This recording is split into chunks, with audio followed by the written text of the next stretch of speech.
You know those moments of loneliness that feel so total? You kind of wish you could just invent your own friends. Well, almost 1,300 years ago, one of China's greatest poets did exactly that. He found himself all alone, so what did he do? He threw a party with the moon and his own shadow. So let's dive into this absolute masterpiece of the imagination and see how a Tang Dynasty poet dealt with being alone. Right here, this is the heart of the whole poem. It's just this incredible, creative leap. The poet, totally alone, just decides he isn't. He conjures up a party of three, out of nothing but light, shadow, and a little bit of wine. So, who was this guy who could turn isolation into a cosmic celebration? Well, meet Li Bai, also known as the poet Immortal. Honestly, he was the closest thing the Tang Dynasty had to a rock star. He was a romantic, a total free spirit, and just an undisputed master of poetry. He was legendary for his love of wine, his wild, untamable imagination, and a worldview that was deeply shaped by Taoist philosophy. Now, you gotta understand, this poem wasn't written in a vacuum. It's around 744 AD, and Li Bai is in the capital, Chang'an. But his dreams of having a big, meaningful political career, they were totally falling apart. He was a genius for sure, but he just didn't fit into the rigid, stuffy world of the imperial court. And the result of all that? This deep, crushing sense of isolation, right in the middle of a huge, bustling city. This poem, this is his answer to that feeling. So the poem opens with this beautiful, but really stark image. Just listen to the sound of the original. 花间一壶酒, 独酌无相亲. He's painting a picture of total solitude. I mean, he's surrounded by beauty, a garden, wine, but he is completely, utterly alone. There's no one. And that's the whole point, right? It's the contrast.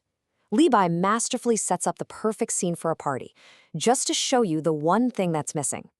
People. Companionship. And that's a feeling that's just timeless, isn't it? That feeling of being alone in a crowd, or having everything you need to be happy, except for someone to share it with. This is where we start. And then, bam! This is the imaginative explosion that makes this poem so famous. 举杯邀明月，对影成三人. Get this. He doesn't just look at the moon, he actively invites it for a drink. He doesn't just notice his shadow, he counts it as a friend. In just 2 lines, the entire mood of the poem is transformed by a sheer act of imaginative will. What's so amazing here is how active he is. He isn't just sitting around waiting for the loneliness to go away. No, he confronts it head on. He looks at the universe around him, the light from the moon, the darkness of his own shadow, and he basically declares, all right, you two, you're my friends for the night. It's just an incredible statement about the power we have to reshape our own reality. But you know, Li Bai is a realist, even inside his own fantasy. He immediately admits that his new friends aren't perfect. 月既不解饮，影徒随我身. He says, look, the moon doesn't actually know how to drink, and my shadow, well, it just mindlessly follows me around. And this is just brilliant, because it adds this bittersweet layer to the whole thing. This isn't some simple happy-go-lucky escape. That ache of real loneliness, it's still there, right under the surface. He knows his friends are just projections, not real human connections. And that self-awareness is what gives the poem such a profound, relatable depth. Okay, so what does this party actually look like? Well, he decides to just go for it, to embrace the moment. 我歌月徘徊，我无影零乱. He says, when I sing, the moon seems to linger and listen. When I dance, my shadow dances with me, all scattered and chaotic. So while he's sober, they're all having a great time together. But he knows it can't last. Once he's drunk, they'll all go their separate ways. And right in the middle of all this is a line that's basically the key to Li Bai's whole philosophy. We must have our joy in spring. In other words, life is short and happiness can disappear in a flash. You have to grab it when and where you can find it, even if it's in a temporary, imagined party with the moon. Then, as the party starts to wind down, Li Bai introduces this really fascinating, deep idea. He calls it the unfeeling friendship, wu qing you. What he's talking about is this special kind of bond you can have with things that can't feel back. A bond with nature, with the cosmos.